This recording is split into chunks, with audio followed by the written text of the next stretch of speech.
Come into the live, guys. How everybody doing? How was y'all's night? Well, let me see the people I'm in the chat. I know there are several people here, but I'm always messing things up. Let's see who is here. All right, somebody has to string this, so let me see. Let me see who the people who are here.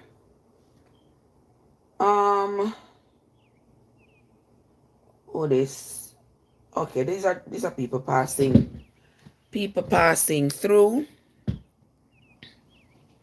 But it look like send enough more people there than this than over here, so. But anyway, matters not. I see.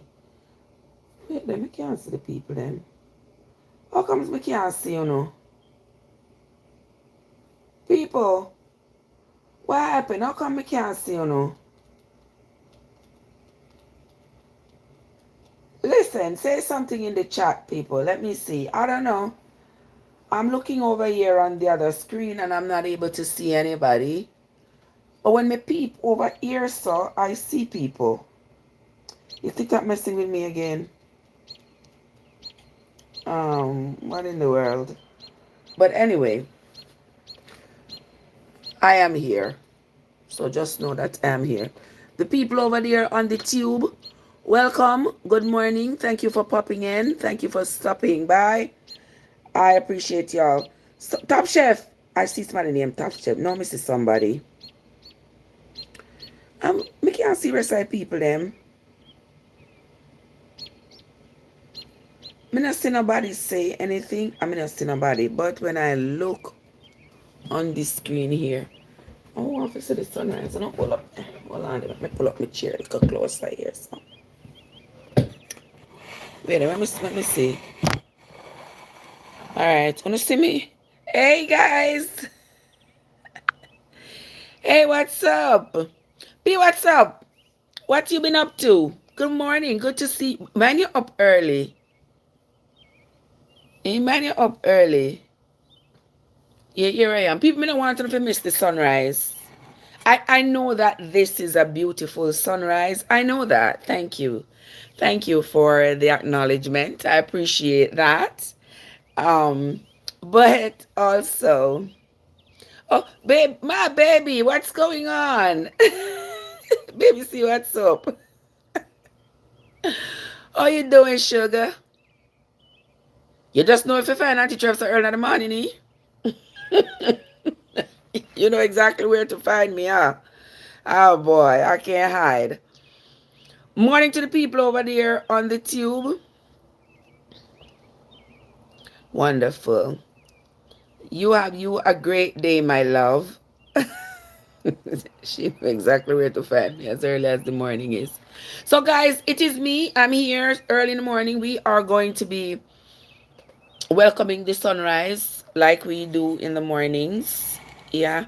And this morning, what's your name again? What a lady the name will ask me. Did she read Job for? I hope she there here, you know. Thank you, my love. Thank you, sweetheart. Um, so she asked me to read the book of Job for her. So I am going to oblige. You all know that what I do here is not so much for me, but for you all. Yeah. Me love no company. You all stay with me and we enjoy each other's. Me never enjoy my company, but me enjoy if you no company. I appreciate when you all are here. So at least I have someone in the outside world to talk to. If you all if you know what I mean. We are the people who can't miss the sunrise. Who can't hear me talk, right, Lee? Yeah, you can't hear me, so you not have to see me. You know see what me look like this morning. So if me get kidnapped and dragged away, you can't say, oh, me did see Trev this morning. She did wear one blue shirt and one red. And one red jacket. Alright. See this so. See sunrise coming up? There it is. The North Carolina sunrise is absolutely beautiful. And it's even though it's beautiful from where I am at, when I am closer over to the beach, OMG. It is breathtaking. But we're gonna take what we get. We're gonna take what we have, and make the most of it. You know, I want something over here. So this lady asked me. She asked me if I could oblige her and read the book of Job for her. Now, you all know, those of you who have been with me for a while, you all know my stance when it comes down to religion. I do not support religion. Religion is absolutely divisive, and religion brings out the worst in people, even though we have been taught to expect it to do the opposite. But aside from that, I do not have a problem. I do not have a problem reading the Bible. Why I don't have a problem reading the Bible is because I have read the Bible. I think the people who are afraid of the Bible are those who have never read it. Well, I've read it from beginning to end, and all my doubts and fears have been confirmed. So I no longer fear what is said in it or what is written in it. It no longer gives me anxiety. Okay? So she asked me was to read Job. Oh, so she texts me, tell me she's here. Okay, madam, I see you. Good. I told her I was going to read it for her this morning. So she texts me, says she's here. We text her. Okay. All right. So if you are here and you are listening, I'm going to do that for you. I want to find the book of Job in the Bible now, people. Genesis, Exodus, Leviticus, Numbers, Deuteronomy, Joshua, Judges, Ruth, First and Second Samuel, First and Second Kings. But when them find Job, not somewhere after this, so right? I don't think we don't know the books of the Bible, not true? Alright. We have to go around a little bit more from reach Kings. Two Kings and two Chronicles. Ezra, Nehemiah, Esther, pray for God's truth. Read Job, Psalms, and Proverbs. You don't know that song there? Okay, well, I was taught that song since I was as itty bitty as I can remember. And I sung that song every time that I want to know the order in which the books of the Bible come. Alright? So the book of Job is between Esther and Psalms. So we are going to find it and read it for my sister dearest, because she want me to read. We're not going to read all of it because Job is, let me see how many chapters Job have. Job have a whole heap of chapters. But we are going to be reading, like we read two chapters here. Listen, lady, we are going to read chapters, we're going to read chapters 1 to 3 for her. Yeah. Okay, and for everybody else who wants to listen, to stay and listen, I appreciate you. All right, cause she said when she read, she not understand. You know, when me read it, when me read the Bible, me understand. And so there are some things that are that takes you for a loop. Even if you are like me and you read everything with context and you read it with an open mind, there are some things that take you for a loop, because I think that with the many omissions that have been done with these stories, there are some parts of the stories that the author probably assumes that the reader would have known already, so they do not expound on it. So when you come across a particular thought that you had never heard before, you don't have any supporting evidence for, you are sort of taken for a loop. And that's what I find has happened throughout the time that I've been reading the Bible from the beginning to the end. But that is not going to deter us. We are still going to do that. I know some of you have been here with us when we read the Bible from the beginning to the end and we talked about it.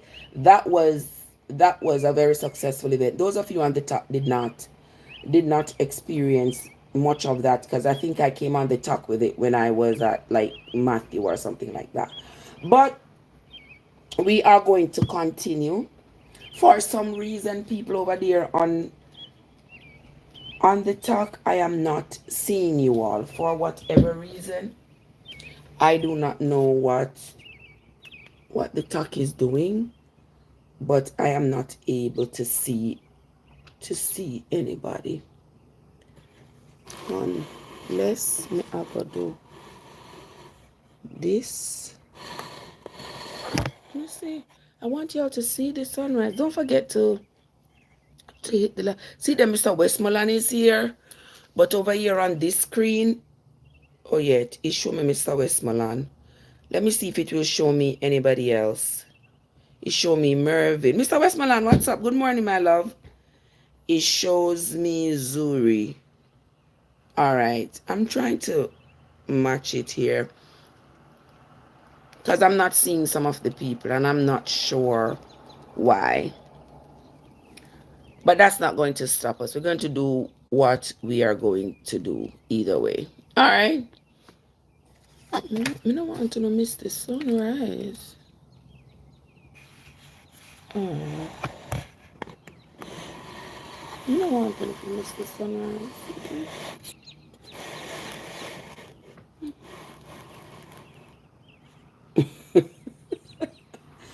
Me sitting at this window here is fun. All right.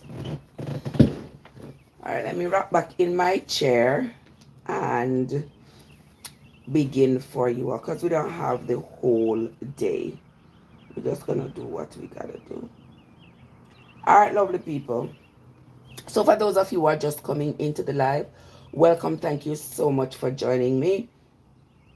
You are on the page of Trev from Trevessence, and this morning we are going to be doing one of my very loyal supporters a huge favor, and we are going to be reading the book of Job. We're going to read it. We're going to talk a little bit about it. Denzel, what, you know, I'm going to hear somebody with that name there. I love that name. Good morning, Denzel. How are you doing? Good to see you. Happy Wednesday morning to you. Thank you so much for stopping by. Okay. So I'm going to be reading the book of Job. We're going to read Job's 1. We're going to read Job's 1, 2, and 3. All right? And talk a little bit. About it. Okay? You all are free to comment in the chat as we read along. Okay? And here we go with Job 1.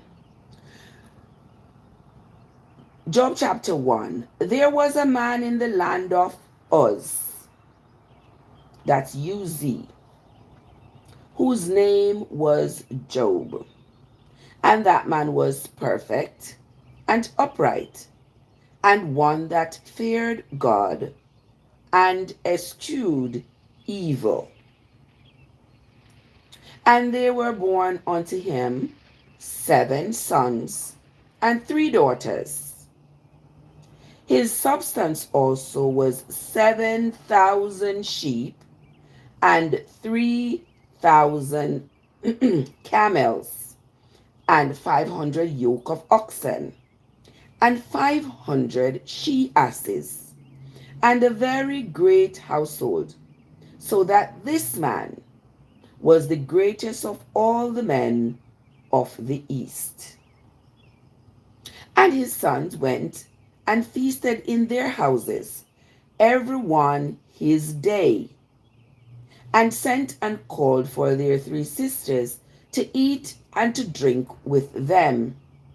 And it was so, when the days of their feasting were gone about, that Job sent and sanctified them, and rose up early in the morning, and offered burnt offerings according to the number of them all. So he offered burnt offerings for each of his 10 children. For Job said, it may be that my sons have sinned and cursed God in their hearts. Thus did Job continually. All right. So Job, but I'm telling you, so let me read the Bible. It is so fascinating. So, based on Job's religious convictions, Job believed that his sons may have sinned. Now they were having a party. Maybe they were flirting, having unprotected, unmarried relations, whatever it was that they were doing. Job believed that at this party where his children were throwing, he believed they must have sinned.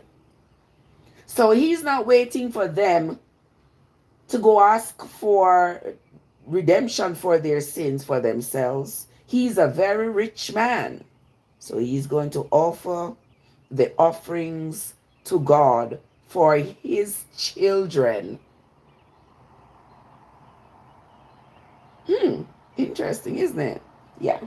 So he's going to offer, he's going to make sacrifices to get forgiveness for his children, because in his heart, he believes that they have sinned at these parties that they were throwing.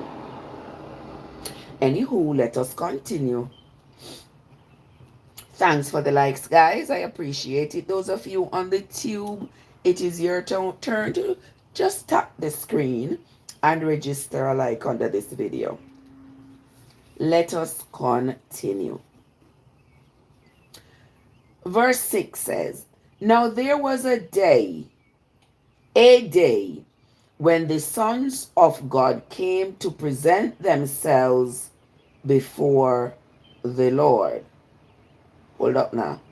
Now there was a day when the sons of God came to present themselves before the Lord, and Satan came with them. Okay. There was a day when the sons of God, we're going to find out later why it says the sons of God. Or did it mean the sons of Job? I don't know. But I'm reading what is on the pages of the Bible. It says the sons of God came to present themselves before the Lord. And who was with them? Satan was with them. Satan was among them. And the Lord said unto Satan, "Why are you here?" And Satan answered the Lord and said, "From going to and fro in the earth, and from walking up and down in the earth." And the Lord said unto Satan, "Hast thou considered my servant Job, that there is none like him in the earth, a perfect and an upright man, one that fears God and eschews evil?" Then Satan answered the Lord and said, "Doth Job fear God for naught? Hast not thou made an edge around him, and around his house, and around all that he has on every side? That thou bless the work of his hands, thou hast blessed the work of his hands, and his substance is increased in the land." Michibu, good morning, my lovely love. How are you doing, my dear? Good to see you. Happy Wednesday morning to you, my love. I am here this morning. I'm here this morning. We're not doing no shenanigans this morning because my friend asked me to read the book of Job for, and that is what I am doing, because normally me read the Bible in its order, but me I read the book of Job. So me I go read just about maybe about three chapters of for her. For y'all, I should say. Yeah. I know she's here, but for all of us, we're gonna read it. So this year so is so interesting Because imagine the sons of God is gonna go to God and the devil is among them, and God are gonna ask the devil, why you come? Where you where you come from? Why are you here? And the devil say, well, me walk up and down this earth, back and forth, up and down. So me come because this Job guy, you claim to have put an edge around him, around his house, around his children, around everything that he owns, left and right, up and down, round and about. So me just come to see what this is all about.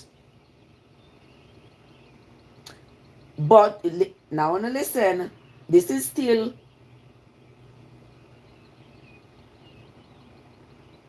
this is now Satan still talking. This is Satan still talking. Why you text me and ask me that now, ma'am? Me I read the Bible for you know, you text me and ask me that. Me don't know. A Satan attack. Me don't know why Satan is. Do me a favor. Ask the question them in the chat. So the other people them in the chat can they can learn from it, or it can stimulate their thoughts. Okay? Because this is not like a one-on-one session. So if you text me and ask me the stuff when me I read, the people in the chat are not going to, with all due respect, the people in the chat are not going to be able to see what you are asking. So ask it in the chat so that the rest of them can see and it can stimulate their thoughts as well. All right? So make we continue. Let us continue.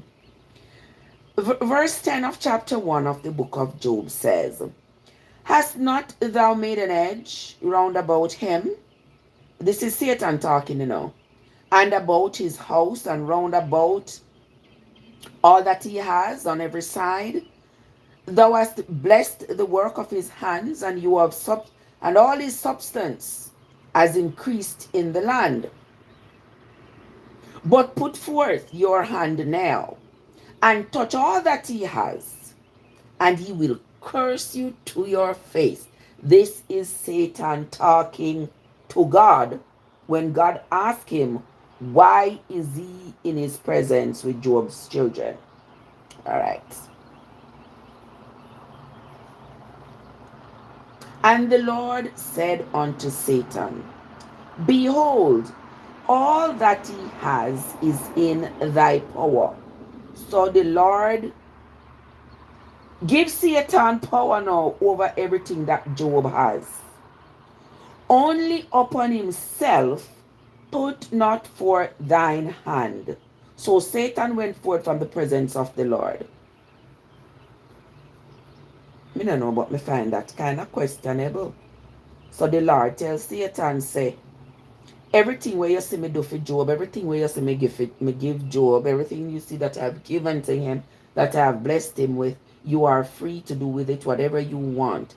Just do not touch his life. Why would God have to tell Satan not to touch his life? Because even if Satan tried to touch Job's life, if God is God, Lord is Lord, wouldn't he be able to counteract any of Satan's doings?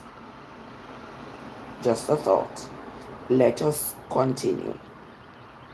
Verse 13.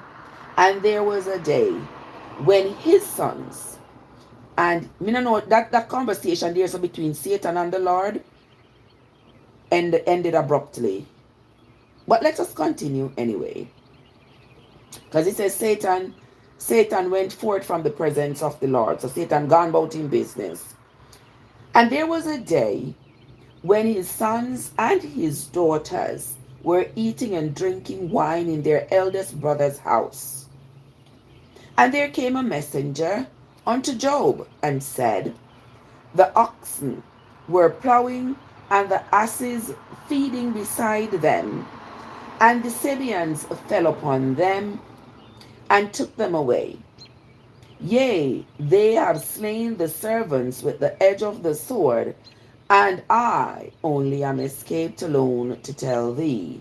So here comes Here comes one of Job's servants, and he says, listen, we were out in the field, and the ox were plowing the fields. And here comes the Sabians. They came and they slaughtered all of the servants who were there tending to the animals. They took all the animals away and they slew the servants. All right. Let us continue. That is like Peter last, come up and teach the people them come up and teach the people them animal, slay the people who were watching the animals, and they are now gone with the animals. Let us continue. Verse 16. While he was still speaking, there came also another servant and said, the fire of God is fallen from heaven, and hath burnt up the sheep, and I only am escaped alone to tell thee. So fire come and burn up the sheep. Verse 17, he says, while he was speaking, while that same servant was speaking to Job to tell him what was happening, there came also another and said, the Chaldeans made out 3 bands, and fell upon the camels, and have carried them away. Yea, and slain the servants with the edge of the sword, and I am the only one who have escaped to tell thee. All right, me are going to mark right here, so because we are going to jump back over. Juggies, morning love bug, what's up? We are going to jump back over here, and we are going to take a look again at how many sheep Job had. Remember in verse, I think it was in verse 3. Let's get back over there to verse 3. He said he had 7,000 sheep. 7,000 sheep. He had 3,000 camels. He had 500 yoke of oxen, 500 she asses. All right, those were the extent of the animals that he had, that is reported here. So somebody the Chaldeans came, and they took these 7,000 sheep. Must have been a lot. Good morning, Juggies. Good morning, my love. How are you doing? Let us continue. So the Chaldeans took the sheep. Verse 18. While this guy who was reporting about the sheep, while he was still speaking, there came also another guy and said, thy sons and thy daughters were eating and drinking wine in their older brother's house. And behold, there came a great wind from the wilderness, and smote the 4 corners of the house, and it fell upon the young men, and they are all dead. And I alone have escaped to tell thee. All right, so whom caused that wind? A Satan. A Satan have the power to cause that wind? Remember, me just ask. I don't know. I come here with open heart and empty hands, right? Right, Juggies? So since God tells Satan, say to go ahead, do whatever I want to do, but leave Job's life, Satan went ahead and sent the Chaldees to come take the sheep, and send the other people them to come take the camels, and to come take the oxes, and to slay the servants. And now Satan send this wind that blow down the house and take the life of all the sons. Okay. Remember, I'm just reading what is on the page, okay? Let us continue. Verse 20. Then Job got up, and he rent his mantle, and shaved his head. He knocked down the mantle, broke it up. He was angry. And he shaved his head, And he fell upon the ground and he worshipped and said, naked came I out of my mother's womb, and naked shall I return thither. Well, he's not going to return to his mother's womb, but I guess he meant when he dies. He came with nothing, he shall leave with nothing. He says, the Lord gave, and the Lord hath taken away. Blessed be the name of the Lord. In all this, Job did not sin, nor did he charge God foolishly. Okay. So Job did not sin. They say he didn't sin and he did not charge God foolishly. Meaning he did not curse at God and say, oh, look what you have done to me. Look at this. What is this you have done? Why me? Why you do all of this to me? But this chapter does present itself with a lot of questions. I know people say, oh, but Job was faithful to God and all of this. I still don't get why God would allow Satan. What was the point? What was God trying to prove to allow Satan to do all of this? Because me I say Satan do all of this, because instead to God say, look at all the things where Job have. Look at all the things. You have put an edge around him and make him have all these things, and they are protected. And now I can tell you that anyhow you take with him something here from him is all his riches and everything, he will curse you out. He will turn his back on you.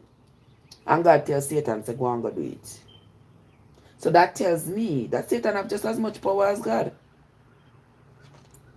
If there is such a thing. Because Satan could have sent people to go and steal all of Job's animals and slay all of the servants who were tending to the animals. And Satan was able to also blow wind, control the wind, that him blow down the house, to kill all of Job's sons and daughters. That's what the Bible says. Okay? It is what is in the Bible. I only read what's on the pages.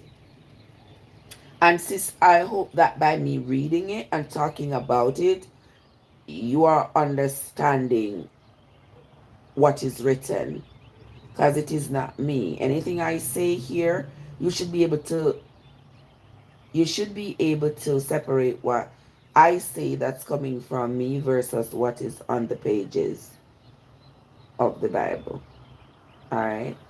Let us continue with chapter 2. Right, Juggies? Yes, we'll move on to chapter 2. Chapter 2 says, again, there was a day when the sons of God came to present themselves. Me kind of still have a problem with the sons of God coming to present themselves. But we'll continue reading. Still, we can have a problem with it. Again, there was a day when the sons of God came to present themselves before the Lord. Because my estimation, in my estimation, what I'm reading here, my understanding, this is saying that this God and this Lord are two different people. I remember when we were reading earlier, somebody had said that if the Lord in the Bible is spelled with a common L, then it is somebody who is high esteemed, but it is an earthly man. But if they're talking about the Lord that is in heaven, I'm gonna say, just to appease y'all, the Lord in heaven, it is with a capital L. But why would there be God presenting to the sons of God presenting to the Lord?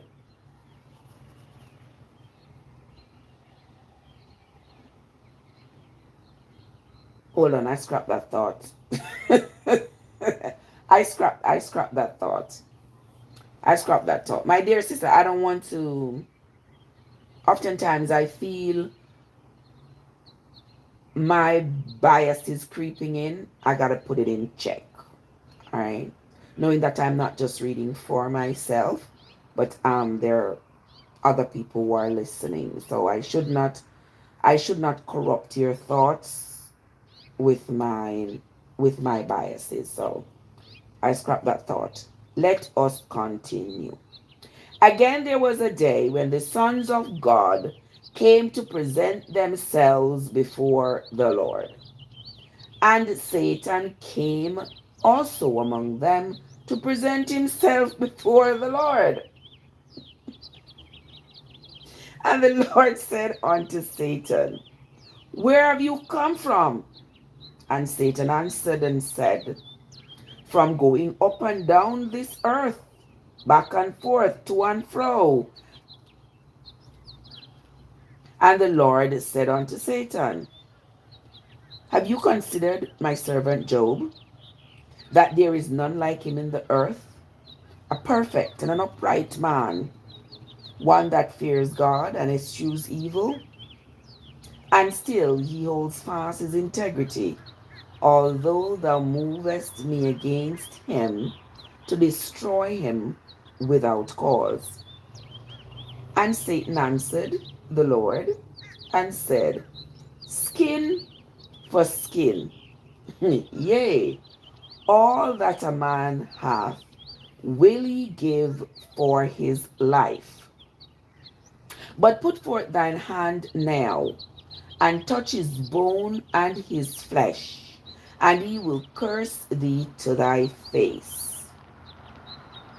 And the Lord said unto Satan, behold, he is in your hand, but save his life. And you see why I'm going to come back to this question as to why is God going toe to toe with Satan? How come Satan has all this power invested in him by God to do all these things that we have been taught to believe could only be done by God? I don't know the answer to that, but in my view, based on all that I've read here, God and Satan, same somebody, same energy, same energy. Let us continue. Let us continue here. We are on to chapter 2 and verse 6.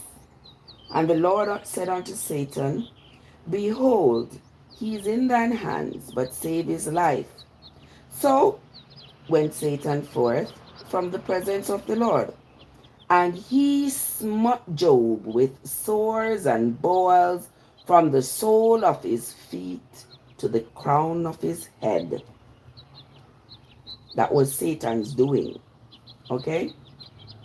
And he took him a potsherd to scrape himself all over, and he sat down among the ashes. Then his wife said unto him, dost thou still retain thine integrity? Curse God and die. But he said unto her, you speak as one of the foolish women speaking. What? Shall we receive good at the hand of God, and shall we not receive evil? In all this, Job did not sin with his lips. Verse 11. Now when Job's 3 friends heard of all this evil that was come upon him, they came every one from his own place. Eliphaz the Temanite, and Bildad the Shuhite, and Sophar the Naamathite, for they had made an appointment together to come to mourn with him and to comfort him. Dervan, good morning, my love. How are you doing? So Job's 3 friends have come to see him because they have heard of all the affliction that has befallen him. So they have made arrangement that all three of them will come together to see him. And when they lifted up their eyes afar off and knew him not, they lifted up their voices and wept, and they rent every one his mantle, and sprinkled dust upon their heads towards heaven. So they sat down with him upon the ground for 7 days and 7 nights. And none spoke a word unto him, for they saw that his grief was very great. So Job's friends came. They sat with him for 7 days and 7 nights. They did not say a word. They saw that he was in grief. They did not want to say the wrong thing. So they sat with him in grieved silence for 7 days and 7 nights. That's the end of chapter 2. Let's move on to chapter 3. Job chapter 3. After this opened Job his mouth and cursed his day.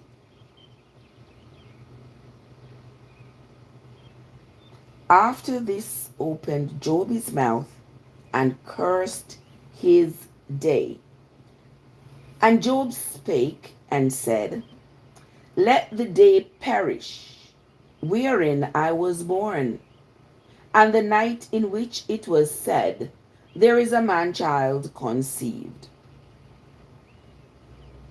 Let that day be darkness. Let not God regard it from above, neither let the light shine upon it. Let darkness and the shadow of death stain it. Let a cloud dwell upon it. Let the darkness of the day terrify it. As for that night, let darkness seize upon it. Let it not be joined unto the days of the year.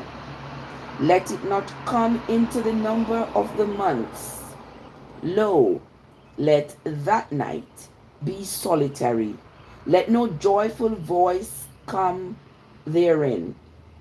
Let them curse it that curse the day, who are ready to raise up their mourning. Let the stars of the twilight thereof be dark. Let it look for light, but find none. Neither let it see the dawning of the day. Because it shut not up the doors of my mother's womb, nor hid sorrow from mine eyes. Why didn't I die in my mother's womb? Why did I not give up the ghost when I came out of my mother's belly? Why did the knees prevent me? Or why the breast that I should suck? For now should I have lain still and have been quiet, I should have slept. Then had I been at rest with kings and counselors of the earth, which built desolate places for themselves, or with princes that had gold, who filled their houses with silver, or as an hidden untimely birth. I had not been as infants which never saw light. There the wicked cease from troubling, and there the weary be at rest. There the prisoners rest together. They hear not the voice of the oppressor. The small and great are there, and the servant is free from his master. Wherefore is light given to him that is in misery, and life unto the bitter soul, which long for death, but it comes not, and dig for it more than for hidden treasures, which rejoice exceedingly and are glad when they can find the grave? Why is light given to the man whose way is hidden, and and whom God hath hedged in. For my sighing comes before I eat, and my roarings are poured out like the waters. For the thing which I greatly feared is come upon me, and that which I was afraid of is come unto me. I was not in safety, neither had I rest, neither was I quiet. Yet trouble came. So I did not interrupt myself while I was reading this chapter 3 here, because I wanted you all to follow the thought of Job as he, I'm not going to say curse, but he did, as he regretted, openly regretted having been born. He said, I've tried to serve God, I've tried to do all these things to prevent myself from feeling his wrath, from feeling his fury.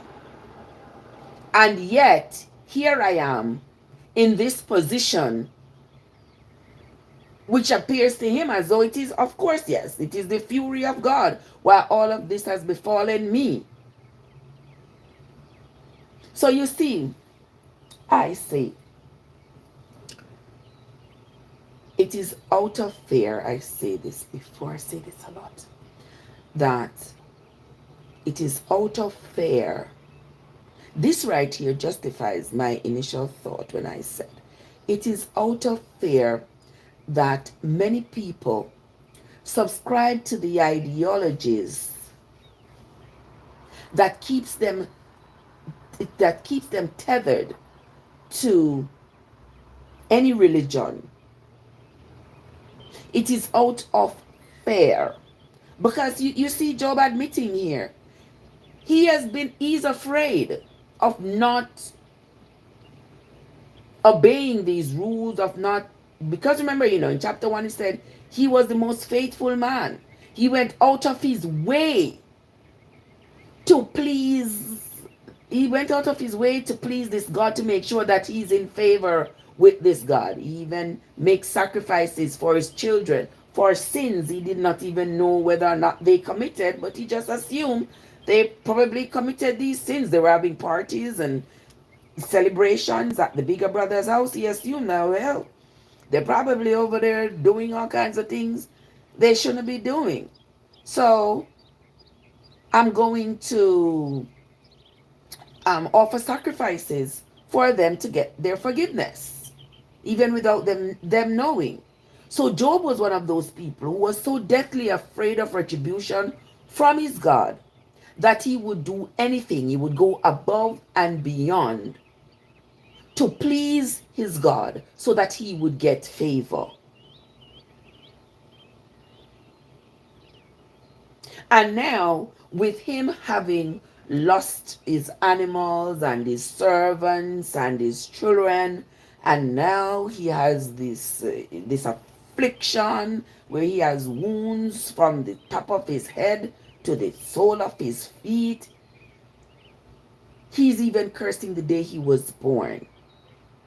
He's cursing the day he was born. He's cursing the day he was conceived. He is upset because he's like, for all that I have done to ensure that I do not fall into this category. Now, here I am, right where I never wanted to be. Here I am. I don't know what that means for you all, but for me, no one person should have to go out of their way to do so much to be accepted by God or to gain favor. If I was brought up to pray for what you want. You want something, pray for it. I have grown to realize that is not so. Because I could stay here on my knees all day long until I get carpet burn. I'm not going to get anything from staying on my knees and praying. I have to get up, put my shoulder to the wheels to get it. Nothing just comes out of the air like that. We have to work hard for it, be intentional about getting it. Here is Job. The, the, the people who talk about the Bible a lot, people who preach and teach about the Bible, they always use Job to when they want to show resilience and strength and faithfulness and all this. They always use Job as the example to say, go read the book of Job. I think that's why, sister, that's why you asked me to read the book of Job. You wanted to strengthen your resilience. I'm not sure. But since we have a little more time, we are going to continue. Let us read chapter 4. Now in chapter 3, Job's 3 friends have come to see him. Okay? Because they have heard what has happened to him. They have heard that he has lost everything and he's full of sores and he's suffering. So they have come to see him. They have sat there with him for 7 days and 7 nights, not saying a word, because they don't know what to say. They don't want to say the wrong thing. And then Job speaks. After the 7 days, Job speaks, and Job curses his condition, and Job curses even the day he was born. But let us continue. Then Eliphaz the Temanite answered and said, if we essay to commune with thee, wilt thou be grieved? But who can withhold himself from speaking? Behold, thou hast instructed many, and thou hast strengthened the weak hands. Thy words have upholden him that was falling, and thou hast strengthened the feeble knees. But now it is come upon thee, and thou faintest. It touches thee, and thou art troubled. Is not this thy fare? Is not this thy fare, thy confidence, thy hope, and the uprightness of thy ways? Remember, I pray thee, whoever perished, being innocent, or where were the righteous cut off? Even as I have seen, they that plow iniquity and sow wickedness reap the same. His friends are being reasonable here. Yes, this friend here, Eliphaz, Eliphaz is being reasonable in my estimation. He's saying, look at all the things that you have done. You have tried to strengthen the weak and feeble. You have spoken words that are uplifting to others in regards to your belief and your religion. And the people who have believed with you have had afflictions to them. And the people who have not believed have also had afflictions of the same nature. So tell me again, how did all that you have been doing, how did that separate you from everybody else? And that is a great question. That is a great question. What Eliphaz is saying to Job is that, he's asking, did you get any preferential treatment from your God by having done all the things that you did prior to this in the name of your God? Did it save you from anything that the people who don't believe have not experienced? That's a good question and a reasonable question. But let us continue.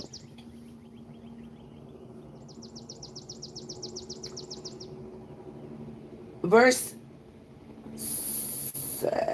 where am I today? Okay, verse 6.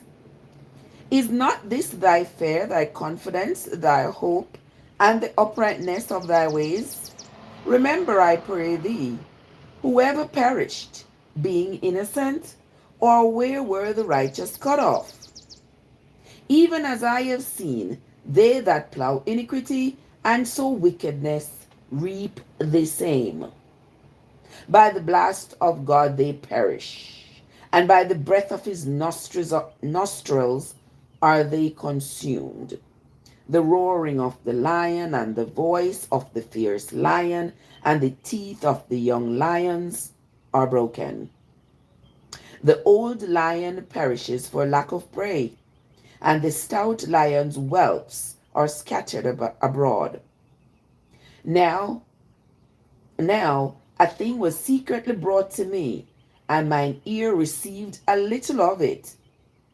In thoughts from the visions of the night, when deep sleep falls on men, fear came upon me, and trembling which made all my bones shake.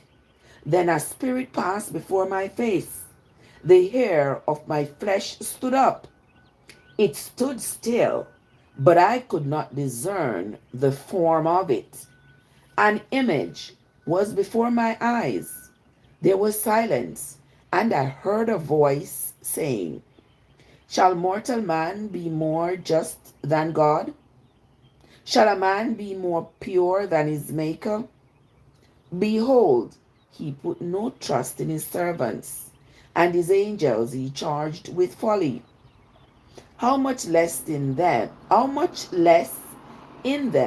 that dwell in houses of clay, whose foundation is of the dust, which are crushed before the moth. They are destroyed from morning to evening. They perish forever without any regarding it. Doth not that excellency which is in them go away? They die, even without wisdom. Fair enough. That is, those are the questions that Eliphaz had for Job. And it shows that Eliphaz is thinking deeply. He's worried about the condition of his friend, and he's also wondering, how, Swift One, what's up? He's also wondering, how come, for all that Job has done, for his God, how come his God did not save him from these kinds of afflictions? And I'm sure that's probably a question that some of you may have asked before. Don't feel like by you asking those questions you have done something wrong. Yeah.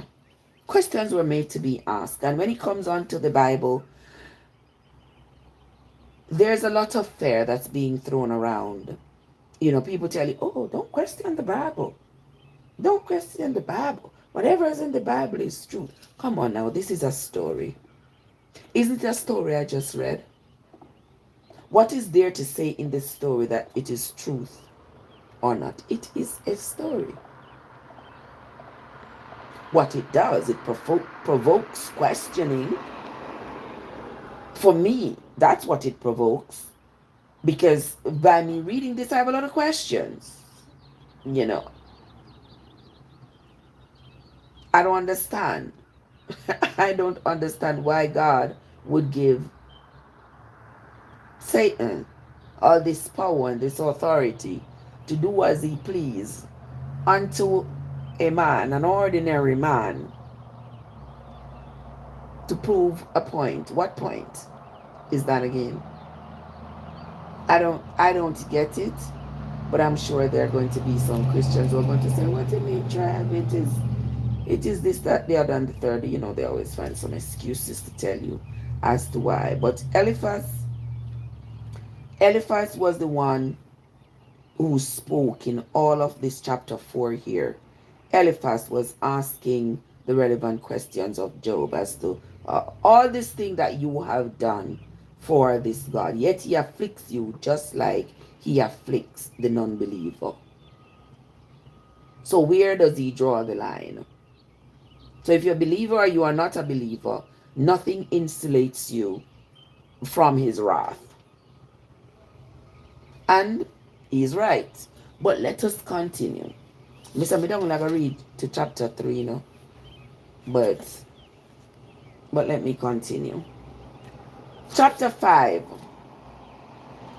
Call now. Cheryl, what's up? It says, call now if there be any that will answer you. And to which of the saints wilt thou turn? For wrath kills the foolish man, and envy slays the silly man. I have seen the foolish taking root, but suddenly I cursed his habitation. Let's do that again. Call now. Now I think this is still Eliphaz that is talking here in chapter 5. I think this is still Eliphaz that's talking to Job. Call now, if there be any that will answer you. And to which of the saints wilt thou turn? For wrath kills the foolish man, and envy slays the silly one. I have seen the foolish taking root, but suddenly I cursed his habitation. His children are far from safety, and they are crushed in the gate. Neither is there any to deliver them. Those harvest the hunger eats up. No, whose harvest, wait, I think the cars are making too much noise right now. All right, let's continue. Verse 5 of chapter 5 says, whose harvest the hungry eats up, and takes it even out of the thorns, and the robber swallows up their substance. Although affliction comes not forth of the dust, neither doth trouble spring out of the ground. Yet man is born unto trouble, as the sparks fly upward. I would seek unto God, and unto God would I commit my cause, which doeth great things, and unsearchable, marvelous things without number, who gives rain upon the earth, and sends waters upon the fields, to set upon high those that are low, that those which mourn may be exalted to safety. He disappointed the devices of the crafty, so that their hands cannot perform their enterprise. He takes the wise in their own craftiness, and the counsel of the forward is carried headlong. They meet with darkness in the daytime, and grope in the noonday as in the night. But he saves the poor from the sword, from their mouth, and from the hand of the mighty. So the poor has hope, and iniquity stops her mouth. So the poor has hope, and iniquity stoppeth her mouth. Okay, that's what the Bible says. So the poor hath hope, and iniquity stoppeth her mouth. Behold, happy is the man whom God corrects. Therefore, despise not thou the chastening of the Almighty. For he makes sore, and binds up, he wounds, and his hands make whole. He shall deliver thee in 6 troubles, yea, in 7 there shall no evil touch thee. In famine he shall redeem thee from death, and in war from the power of the sword. Thou shalt be hidden from the scourge of the tongue, neither shalt thou be afraid of destruction when it comes. At destruction and famine thou shalt laugh, neither shalt thou be afraid of the beasts of the earth. For thou shalt be in league with the stones of the field, and the beasts of the field shall be at peace with thee. And thou shalt know that thy tabernacle shall be in peace, and thou shalt visit thy habitation, and shall not sin.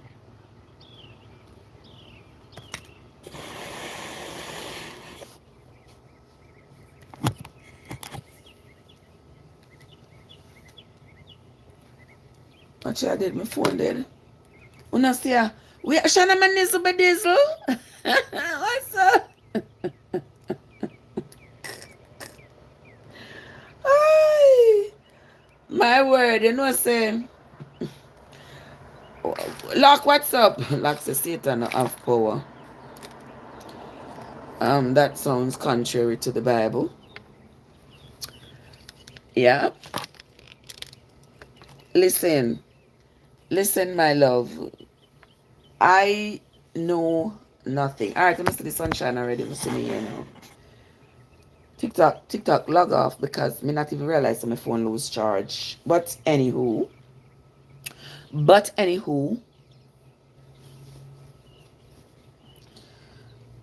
you say Satan don't have power. He does. If there is any energy by that name, by the name of Satan, if there is in fact an energy by the name of Satan, yes, it does. Not me say it. I'm taking it straight out of the book. Yeah, straight out of the book here. It said the Lord told him, go ahead and do whatever it is that he wanted to do to Job. Just don't take Job's life. Yeah. And he went ahead. He sent he sent the people to come slay all of Job's servants and took all the sheep and the oxen and all of them. Hmm. And then he sent the wind to blow down the house to take all of Job's sons and daughters' lives. And I mean, make it up. And the Bible say, yeah, hold on there. And I mean, say, my love, hold on. Let me see if TikTok will come back. I'm sorry, have you ever paid a tariff? Because I have. They don't get charged on phone. Me say, look, a girl, I have no manners. A girl disrespectful.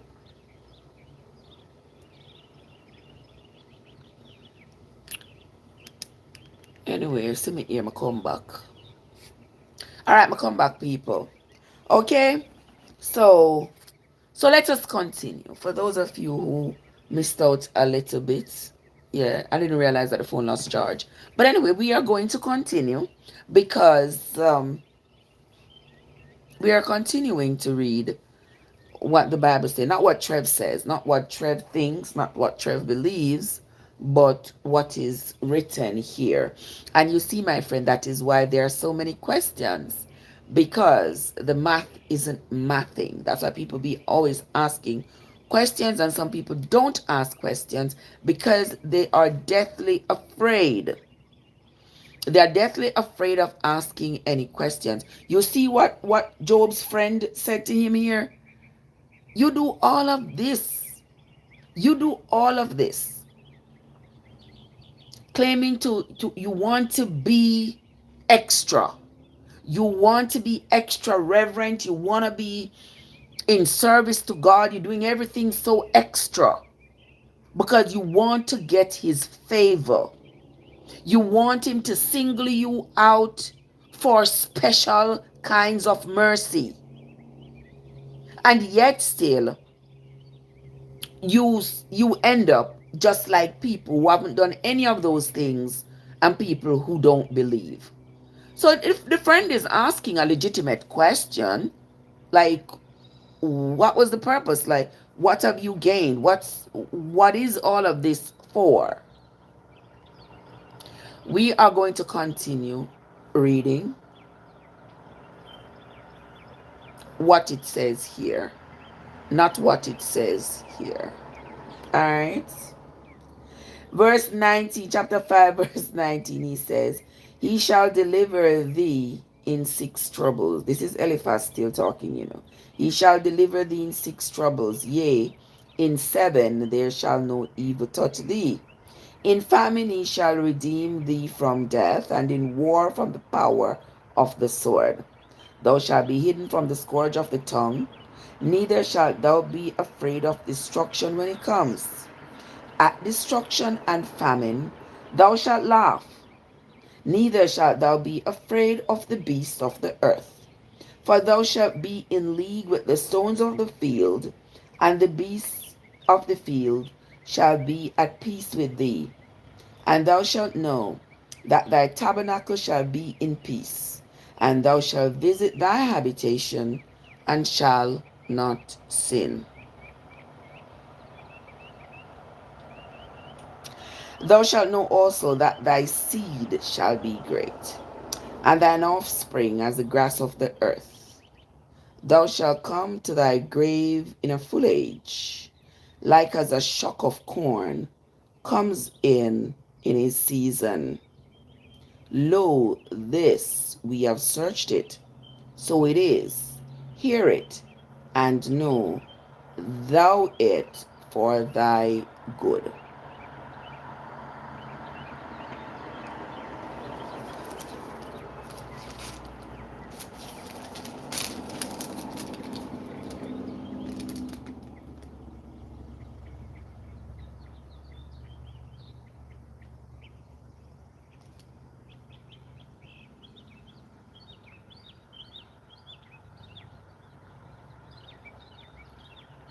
This is like a lot of wisdom Eliphaz is imparting here to Job. Rather interesting. This makes me want to read some more, because I want to know what the other friends. Listen, y'all gonna make me stay here. I'm not gonna read the whole day, okay? But I will oblige you. I said I was going to read for you just an hour, but let me continue here. So, chapter 6. All right, me read chapter 6 for you. Hold on, my bosom, I'm sure. We're gonna read chapter 6. But Job answered. All right, so now Job is answering to his friend Eliphaz. Eliphaz did a whole heap of talking. Chapter 4 and chapter 5 was Eliphaz talking. Now Job answers to his friend. Job answered and said, "Oh, that my grief were thoroughly weighed, and my calamity laid in the balances together. For now it may be heavier than the sand of the sea. Therefore my words are swallowed up. For the arrows of the Almighty are within me. The poison whereof drinks up my spirit. The terrors of God do set themselves in array against me. Doth the wild ass bray when he hath grass? Or loweth the ox over his fodder? Can that which is unsavory be eaten without salt? Or is there any taste in the white of an egg? The things that my soul refused to touch are as my sorrowful meat.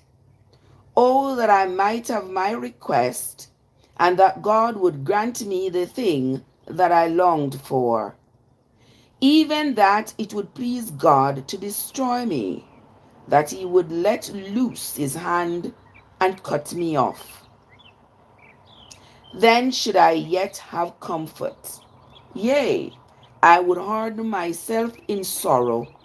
Let him not spare, for I have not concealed the words of the Holy One. What is my strength, that I should hope? And what is mine end, that I should prolong my life? So there Job is. Based on what his friend Eliphaz has just said to him, the enlightening that Eliphaz has brought to the conversation, Job is now asking like, what is this? If it's something savory for me, it is savory. If it was supposed to be sweet, then it would have been sweet.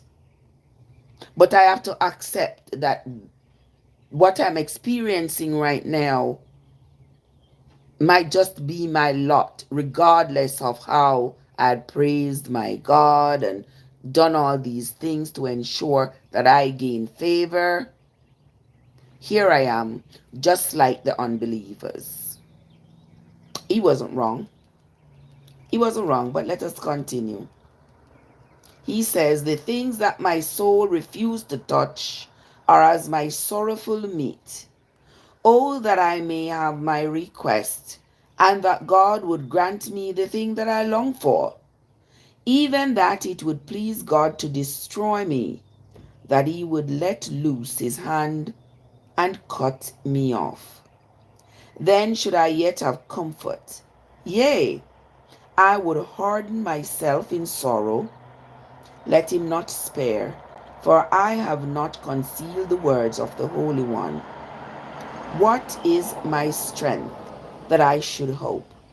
And what is mine end that I should prolong my life? Is my strength the strength of stones, or is my flesh brass? He's embracing his mortality, people. He's accepting that he's human. Is not my help in me, and is wisdom driven quite from me? To him that is afflicted, pity should be showed from his friend, but he forsakes the fear of the Almighty. My brethren have dealt deceitfully as a brook, and as the stream of brooks they pass away, which are blackish by reason of the ice, and wherein the snow is hidden. What time they wax warm, they vanish. When it is hot, they are consumed out of their place. The paths of their way are turned aside. They go to nothing and perish.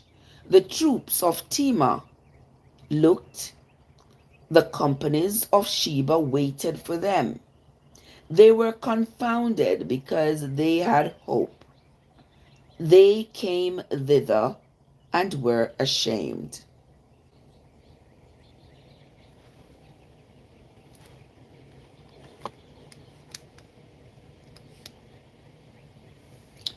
For now ye are nothing. Ye see my casting down and are afraid. So this is Job talking to his friends. You know, he has accepted what his friend Eliphaz has said, and now here this is his response to them, to Eliphaz in particular. He says, the path of their way are turned aside, they go to nothing and perish. The troops of Tema looked, the companies of Sheba waited for them.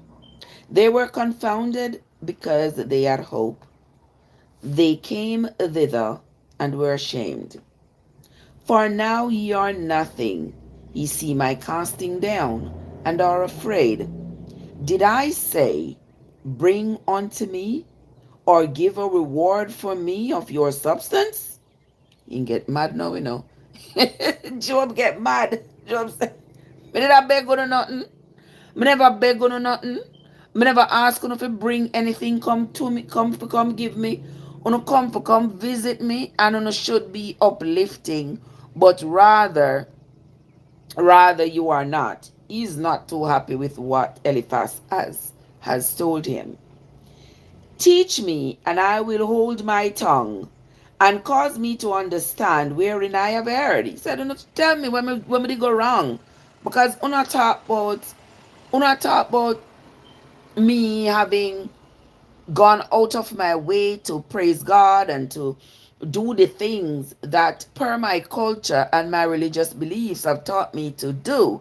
And I have done it. I'm still afflicted. Just like the man who don't believe. I want to come look for me. I want to come chastise me. So Job is expressing his displeasure with the things that he feared. Miss Thing, Misty, Misty. Good morning, love bug. What's up? How you doing? Hold on, let me sit up straight so you can see me. Hold on. Hold on, sis. See me here. Me sit up straight. Me sit up straight so you can see me. See me here. How you doing? Happy Wednesday morning. I hump there. Today no misting. I today they say if you find one man. I today them a hump. The people them a hump. We not hump with them. Poochie. No, we ain't. No, we ain't. Poochie, what's up? How you doing? Good morning, my love. How are you? Mister, this morning, I've taken on this task, this mammoth task. Yeah, y'all know that I said I was going to start reading the Bible again. But my friend texted me yesterday and said she begged me to read the book of Job. Fear. She did write you something about. She did something about ya. Cause she had text me, so she did listen something about. Yeah. To tell me, she begged me to read the book of Job for her. So here I am reading the book of Job. Okay? So that me I do this morning. Before we go. Me say me need to go dye me ear. Wanna think? Or maybe not. I'm going to put some treatment in it. Yeah, maybe I gonna put some treatment in it. And then me dye. And then me dye maybe Friday or Thursday. One of them day but me have to put some treatment in it. See that? You need some treatment, wanna think. Yeah. Me make my own treatment for me ear, Rosemary, aloe vera. You see, I see people with dreads and them dreads look all dry and dingy. And then keep on and say, oh, I don't know what's wrong with my dreads. They look so dry. They look so dingy. Oh, they're falling off. They're falling to pieces. You have to take care of your dreads, Yeah, and your hair is supposed to remain shine. See, me not spray up my ear, Cause somebody that asked me, so what am I putting on my ear? Me not spray up like, people use like them commercial sheens and stuff. Our ear not do well with them commercial sheens there. Our ear do well with natural. The dreads, your natural dreads, do well with natural sheens. So me use rosemary. Them have one African oil, I forget what name. Me use like for soak the rosemary and the ginger. Use rosemary with ginger and aloe vera. Just blend them up together. Do a little swisheroo with them and, and put it in your ear. So like today now I'm off. I'm going to put it in my ear, put the cap on it and leave it in my hair for today. Put some more in it tomorrow. And then Friday now I'm going to wash it out. Coming on the way I go today or tomorrow. But right on here to talk to you all. Make a couple videos and read and and fold up the clothes them mistake. I can't show no, but I know I'm not fold up the clothes them. I think I'm gonna fold them up today. Maybe. Maybe today I'll fold them up. If me feel like it. Go by how me feel, guys. How me feel. Yeah. I'm sorry for the rest of you who have one man, husband, whoever, they come home and say, oh my God, I have to fold up the clothes and them can't stay up on the bed with me because I have to leave room for my husband. My hats go off to you. My hat goes off to you. Alright, I not have them problems, I not have them luxury there. Okay? But anyway, we not talk about me here and my unfold clothes right now. Where I do the little reading of Job. Where I do the little reading of Job right now. To help out my friend. Alright, so let us continue. We see what Job has said to him friend them. Because Job angry now. Job angry now because the friend them are question. The friends are questioning, why would Job's God cause him to be afflicted just like the unbelievers, considering how diligent Job has been all his life and all the things that he has done and is doing for his God. Them not seem to get no special treatment because look what God make happen to him. Anyway, so Eliphaz has spoken his piece. Now Job is answering him. Job say, me never did beg no nothing. Him said, teach me, and I will hold my tongue, and cause me to understand wherein I have erred. I'm friend them a talk. So don't talk to me, man. Don't tell me where on things that me did go wrong by serving my God. Don't tell me where on things that me did go wrong. Show me when I think I erred, where I think that me did something wrong. He says, how forcible are right words, but what doth your arguing reprove? Alright, so no come to me with some whole of words and what talk, but you tell me now, what can your argument do for me? What is your argument exactly? Are you telling me to curse God and just die, give it up? Are you ridiculing me for the way I live? What is it one want from me? Basically, that's what Job is saying. He says, do you imagine to reprove words and the speeches of one that is desperate, which are as wind? Yeah, me there and I'm a desperation. Me covered with sore from head to toe. All of me pitney them dead off. Me all of me animal them, the childies and other people them come. Thief for all of my animal them. Slew all my workers and stuff. And uno come from afar to come visit me. And uno come to a chastise me. One want from me. Alright, let us continue. Yea, he overwhelmed the fatherless, and he dig a pit for your friend. Now therefore be content. Look upon me, for it is evident unto you if I lie. Return, I pray you. Let it not be iniquity. Yea, return again. My righteousness is in it. Is there iniquity in my tongue? Cannot my taste discern perverse things? I'm friend them I talk to, Him friend them who come from afar off to come visit him because them hear about his affliction. He said, me not lie to no. Me do what me do, me serve my God, me do this. And I agree that I am afflicted. Just like how somebody who no believe is afflicted. But one want from me. I can't do nothing for myself at this point. I can't save myself. I can't help myself. I am like black ice. Like snow that's hidden under black ice. But when the sun comes up, the sun melts it away. There's no more snow and there's no more ice. It's gone. That's how that's what might happen to me. I might just disappear, go sleep amongst the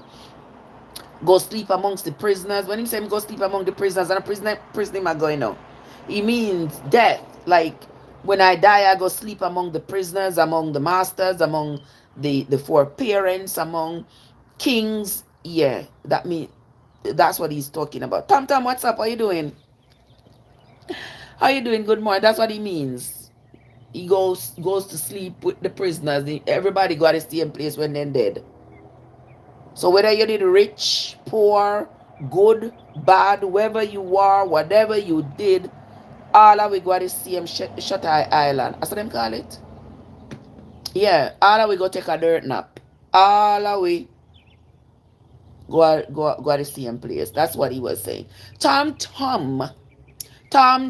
the piper son, stole a pig and the way he ran. Who remember? Who remember that little gem?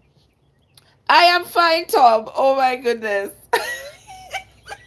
You just made that poem came up in my mind. Who remember it? Tom, the piper's son, stole a pig and the way he ran. The pig was eaten and Tom was beaten and Tom went crying down the street. God, what's God,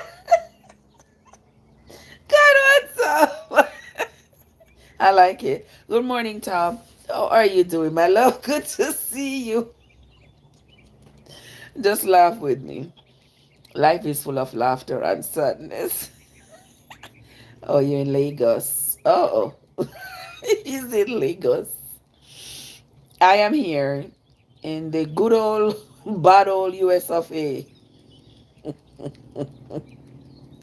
In the good old, bad old US of A, where you can now get a Tesla for $10. Oh, sorry. Let us continue. Let us continue. God, what's up? God. Hey. Johnny be good tonight. Johnny, good morning. How you doing, my love? Good to see you, my love. I hope everything is good with you. Yeah. Yes, I love smiling. Smiling makes my world a little more bearable. And I hope it does for you too. Yeah. I'm a happy camper until somebody pisses me off.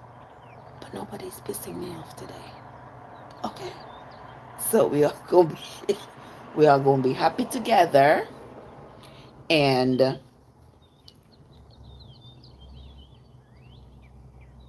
we say occasionally, and when my future husband enters the chat, I fix up my shirt and sit up straight. Morning, Talop. What's up, my love? Grand rising, my love. How you doing? Zuri.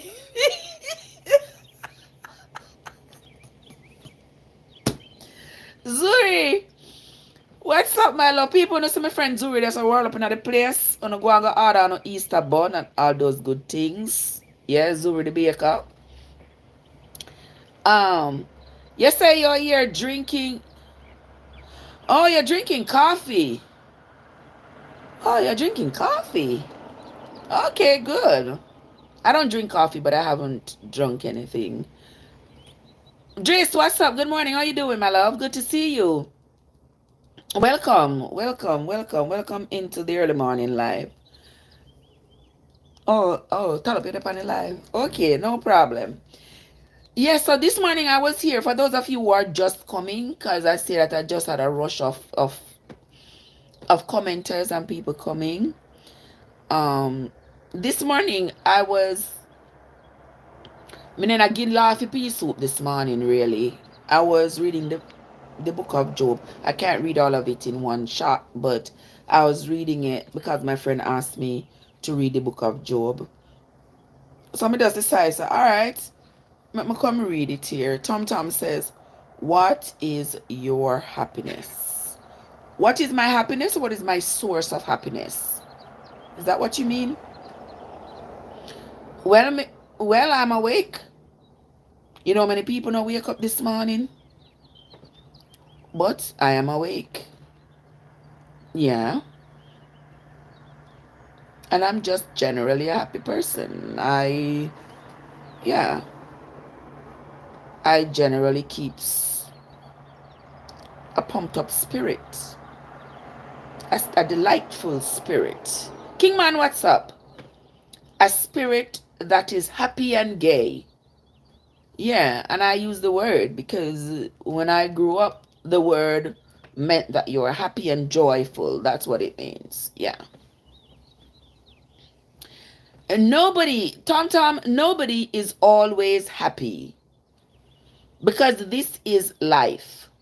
Life presents us with challenges that breaks our spirit at times, make us sad, makes us anxious. So we are not always kiki. I'm not a hyena. Not even I don't walk around. No. But I'm a delight to be around. Right. I don't. Yeah. I'm not grumpy. You know.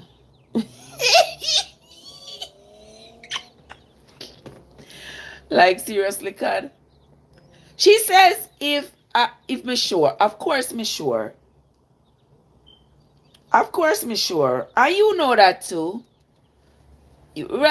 King man, but you know that too. I'm usually a happy person. I'm usually a delightful person. Yeah. I'm not hateful. I'm not unkind. I'm not cruel. Okay? I'm a kind person. I'm kind more times than I'm not. You don't know. Alright, alright. If you don't know nothing, if you don't know what, nobody here knows. That is it. What is the percentage of you? I'm happy by myself.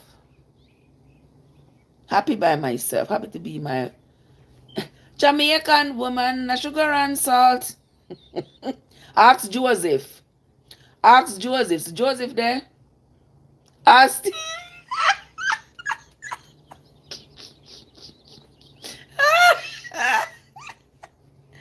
Okay, God. All right. I get you. I get you. I get you. Joseph, good morning. How are you doing, my love? Good to see you. Joseph, you wake up late, man. You get up and stand up late. What's up with you? Me, Joseph, you know say a Bible me there I read. So you come late. Don't forget to tap your screen so that your like can be registered. Don't forget to tap the screen so that your like can be registered over there. Alright? We are gonna continue reading. My friend asked me if you read the Job. And Job is where it's at this morning. Right, Joe? That's where it's at this morning. We just finished reading chapter 6. You want us to read chapter 7? I could read, excuse me, I could read chapter 7. So so far, we have seen where Job, so far we have seen where Job praising God. Job is all about his God and all of this. And then the sons of God come before the Lord. Me not get the part there. The sons of God come before the Lord. Me not know if a church then go. Johnny, yeah, me not cut it. Yeah, this year it's gonna be 4 years old. Me not cut it. Me I make it go and grow. And not because me have shrunken ear. Ah, Joseph says sometimes it stand up late. It stand up late, that's how it go. God says it was the angels. So when it said the sons of God, it was talking about the angels come before the Lord.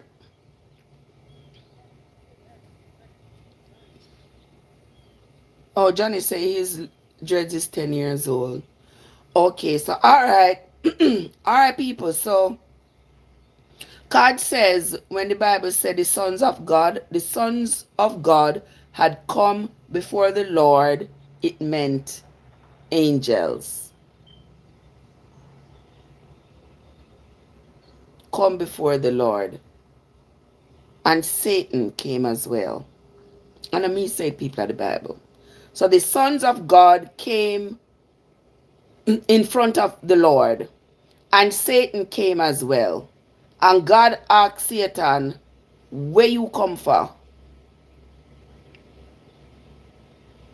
And Satan say, me come. Cause me walk this earth up and down, back and forth, round and round.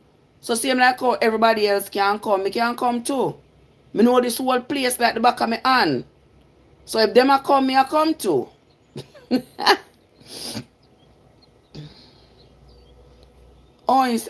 say, oh, he grew his hair. Wow. This is the first time I'm going dreads. You come late, man, when the sun come up already. It come up nice and bright already. The beauty of it is now dimmed behind the clouds. Yeah. So anyway, let me not break my thought. So Satan come with the men, with these men. God said these men are angels. Because remember I was asking who are these men, the son of men who come before the Lord. God said they are angels. Okay. They come before the Lord and Satan come too. God single him out and say, where you are go? Where you come for? Him say, well, me walk up and down this earth to and fro, back and forth, all day long, 24/7. So me come here. What am I come to you about? What am I want to talk about? Cause me want hear too. I guess. Okay. So God eventually tell him, say, him can do whatever I want with Job. Satan challenge God and say, well, you see Job now. I bet you say anyhow you take away all these riches where Job have, him a go turn against you, him a go cost you. Sophia, what's up? Him a go cost you, him a go say him not believing in you no more. God tell him, well, alright, go on now. Go on, go take away all the animal. Go on, go do whatever you want to do. Just not taking life. And that evoked a question in me, like, how come, how would God give Satan the authority to take life if Satan is so adversarial to God's mission? But anywho, remember say me just a read. You know, say Sophia, me not too bad. I could have wake up dead this morning, you know. But me still there, brother. 1 foot up and 1 foot down, but me still there. So see it, hey, you see it? Where you go, nobody? Joseph say, Satan, where you go? Where you go? Nobody didn't call you.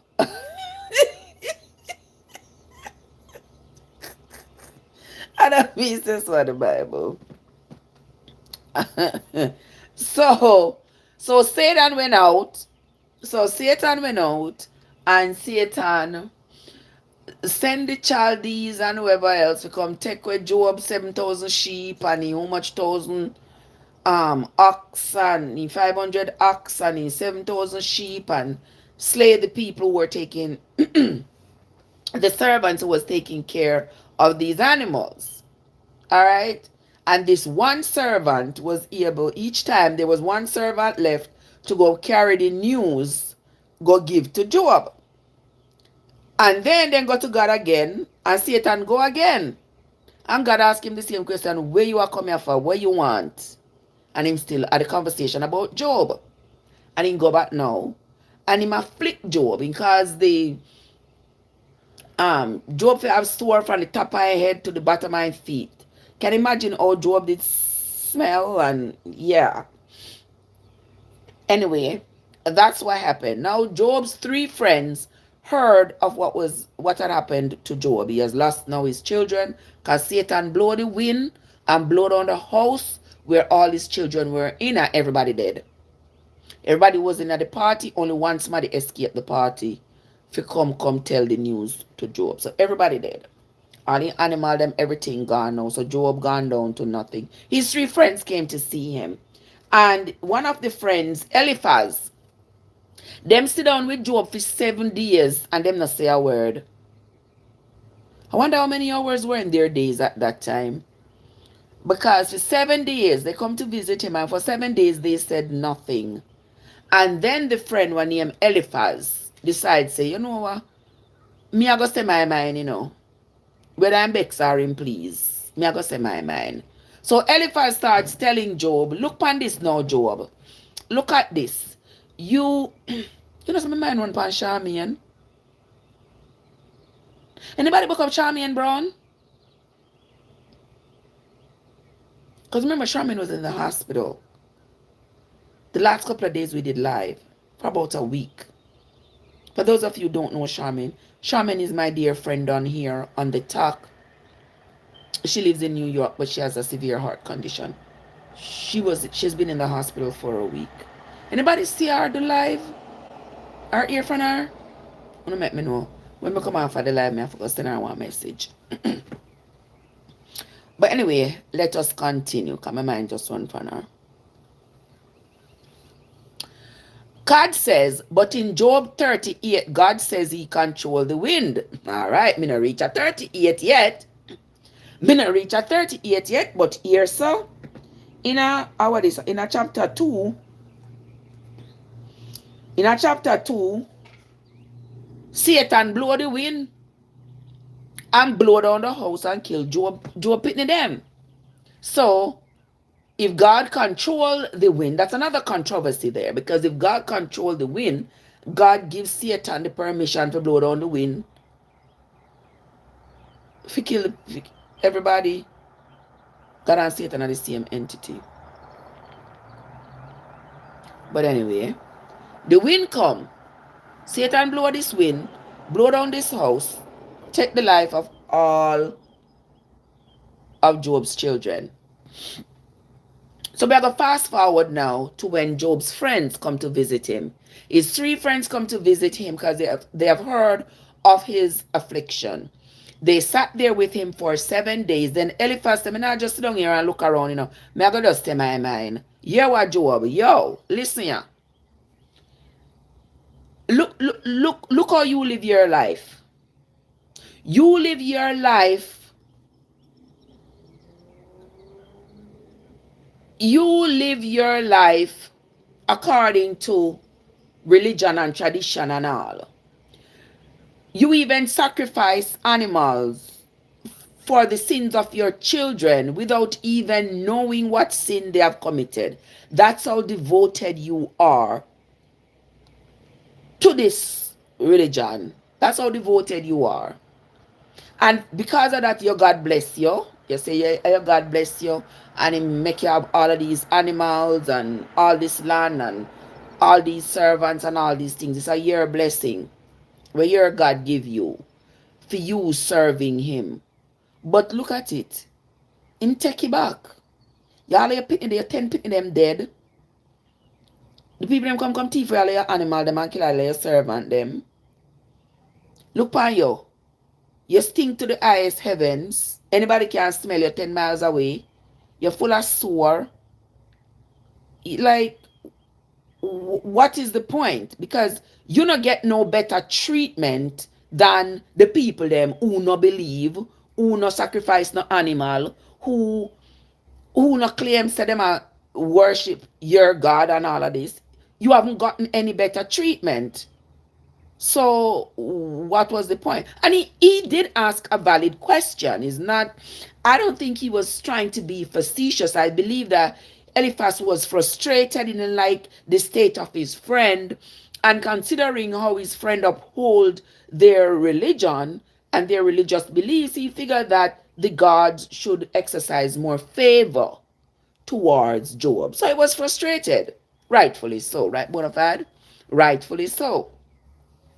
So he said his piece. And Job never like it. Job said, what you want from me? If you want to see me do something wrong, you want to tell me what me do. But me do what me do in my consciousness, because I felt like what I was doing and what I have done has been good for me. But I do see what you are saying, that me not get no special treatment, me not get no special favors. But me come here naked. Me never come with nothing. I'm not gonna leave with anything. So me just go and live. If I this is my lot, this is just my lot. You understand? So that him say me never did beg enough to come. Me never did beg. Oh, me get one dolphin. Whoa, people me get one dolphin. Me I go underneath the sea. The two of us. The two of us going under the sea. Thank you so much. Thank you so much, my love. Yeah, so Job kind of did get a little bit upset with them. Him say, me never did beg on nothing. Me never ask on if it come. Me never ask on if nothing since. So, so I don't want to come chastise me about the way I had chosen to live my life.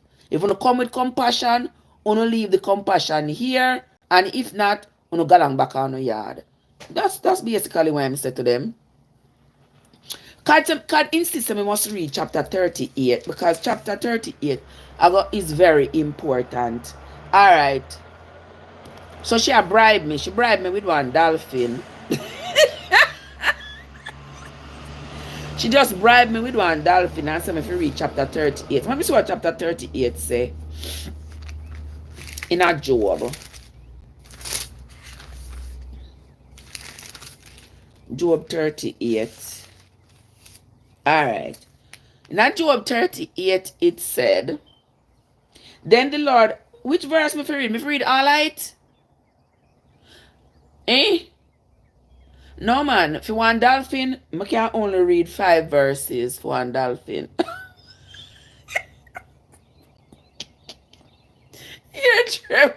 Here Trev with our mega marketing strategy now. Here Trev with our mega marketing strategy. For one dolphin, not too so fair for one dolphin. Me can only read 5 verses. So Andrea, good morning. How you doing, my love? But me I go read it. Me I go read it for God. Alright. He said me for read chapter 38 because chapter 38 must have some kind of clarity for us. So let's do this. Then the Lord answered Job out of the whirlwind. And I first time hear the Bible talk about whirlwind, you know. He never say Elijah won't take up in one whirlwind. Alright. Then the Lord answered Job out of the whirlwind and said, who is this that darkens counsel by words without knowledge?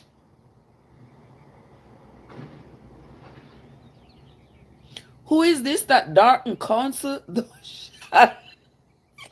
not to use the word in the word of. Listen. Listen. Morning, Judith. How you doing? Andrea, good morning. Rest yourself, Nakad. Rest yourself. Make we see what the Lord said to Job. It say, the Lord answered Job out of the whirlwind and said, who is this that darkens counsel by words without knowledge? So who this I come at talk out of them tail. Them don't know what them attack say. Alright? The Bible call it darkening counsel. So what them say is like not worthy of acknowledgement. Alright? Gird up now your loins. May I read? Yes, may I read for dolphin. You don't see pastor them up there? I preach and I give them offering. So why me can't read the Bible for you? And them they are only selecting what part of the Bible they want to tell you know. And me not being selective, me I give you the whole thing. So I don't know I give them tithe and offering. So why want to give me one dolphin? Not true, Andrea. Oh my God, it's not funny. Only listen to what he said. God said to him, gird up now thy loins like a man, for I will demand of thee, and answer thou me. Can see? Where wast thou when I laid the foundations of the earth? Where you did there when we met this? Declare if you have understanding. Who hath laid the measures of the earth?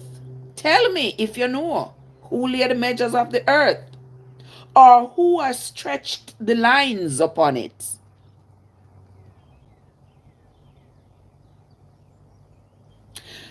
Whereupon are the foundations thereof fastened? Do you know where the foundations of the earth are fastened?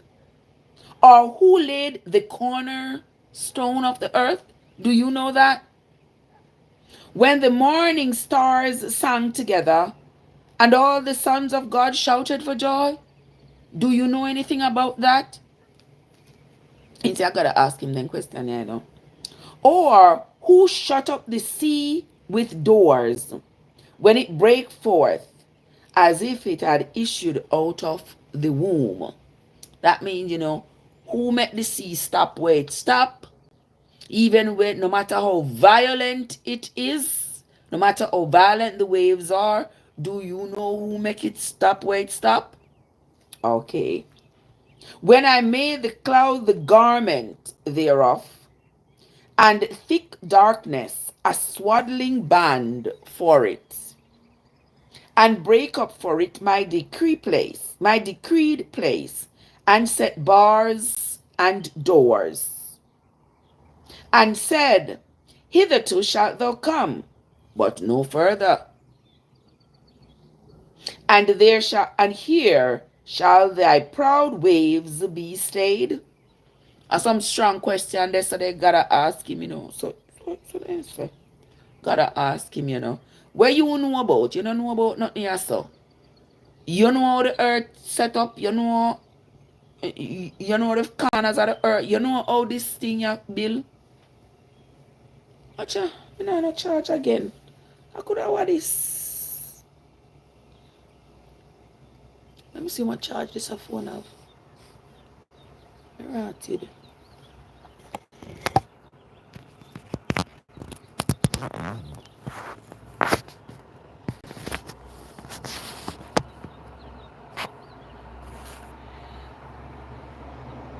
Alright, so she say, God said, well, so therefore the angels were there when he created it. When he created what? The earth?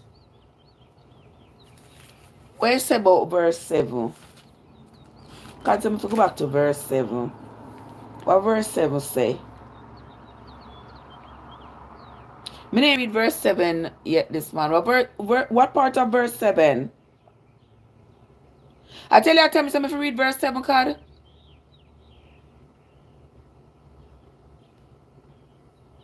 Is that what you are saying? Let me finish reading the 38 where you talk about the 38. Alright. As thou command the morning since thy days, and cause the day spring to know his place, that it might take hold of the ends of the earth, that the wicked might be shaken out of it. It is turned as clay to the seal, and they stand as a garment. And from the wicked their light is withholden, and the high arm shall be broken. Hast thou entered into the spring of the sea? Or hast thou walked in the search of the depth? Have the gates of death been opened unto you? Or hast thou seen the doors of the shadow of death? Hast thou perceived the breadth of the earth? Declare if thou knowest it all. Where is the way where light dwells? And as for darkness, where is the place of it?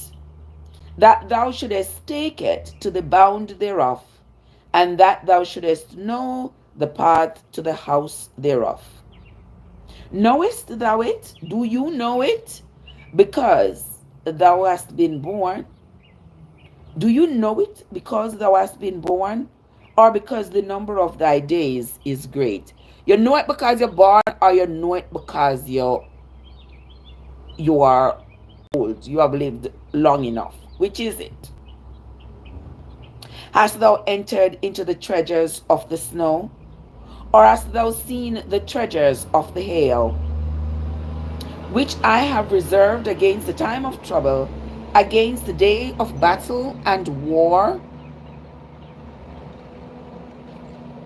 By what way is the light parted, which scattered the east wind upon the earth?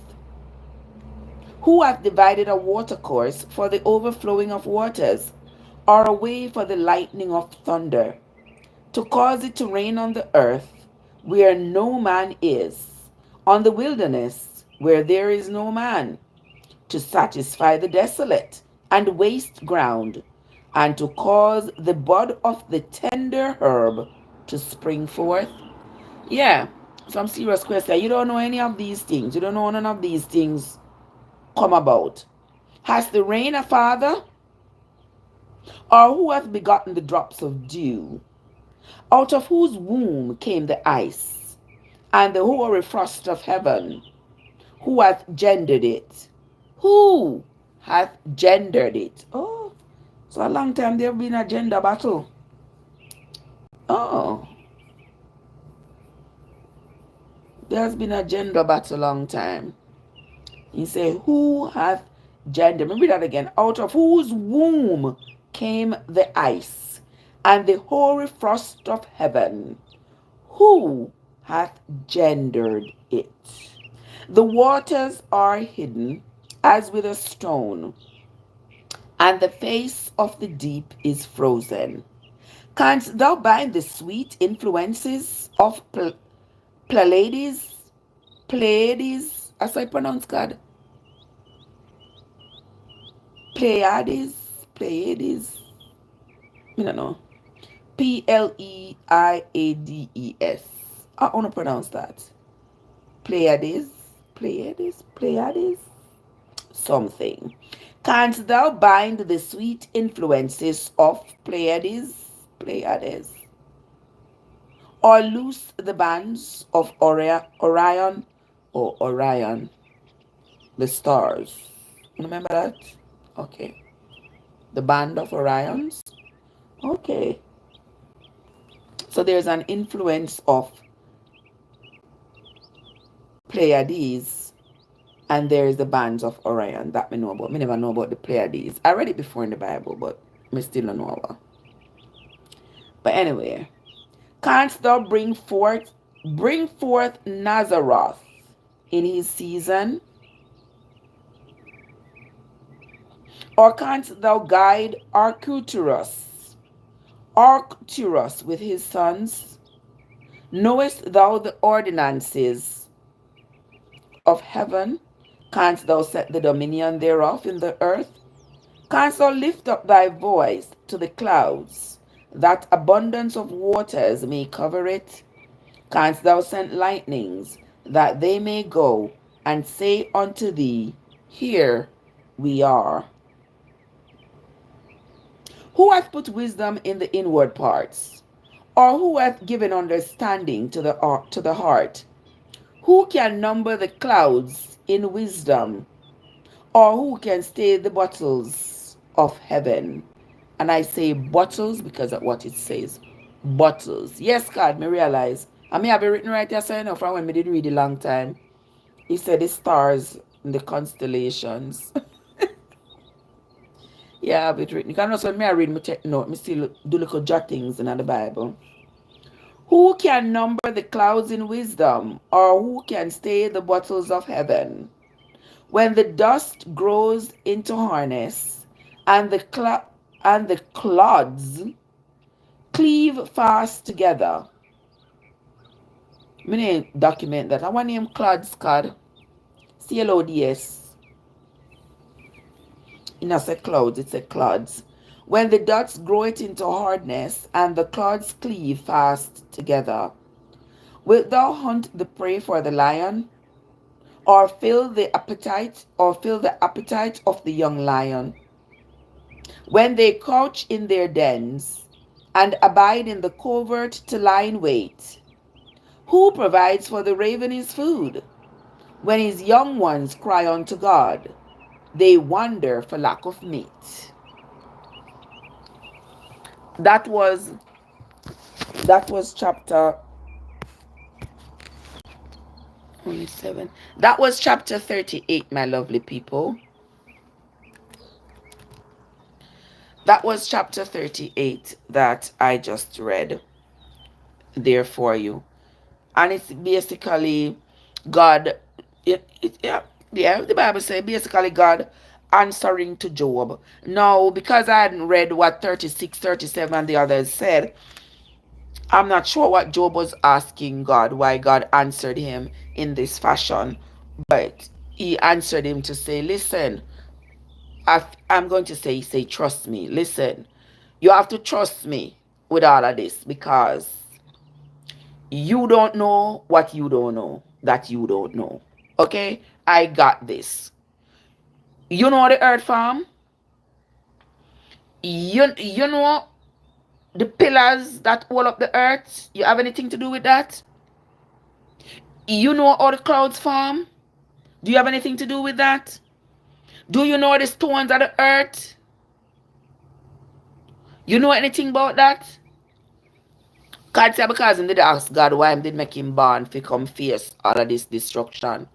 But anyway, God said, hold on, my love. You not have this. I got this in my hand. Because if you did have this, have control of this, you would know things like how the earth was made, where the pillars of the earth are, how the sun come up, how there is night and day. You would know how the ocean waves know to stop on the shore. There are so many things that you would know if you were in my place. But you're not in my place. So now come try to take my place. I got this. So just relax, chillax, and make me do what me I do. Basically, that's what he said. Basically, that's what he said to Job in a chapter 38. In more words than that, but that's what he said, basically. Okay? Alright, so that cat got more than our dolphin's worth, but she got it anyway. We are go back and read chapter 7. After we read chapter 7, we're done for the day. Yeah.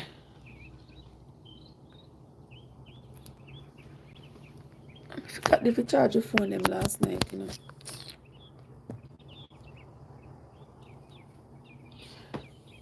Joseph, where in there from morning? Yes, where Andrea there from morning. You have some explaining to do, Andrea.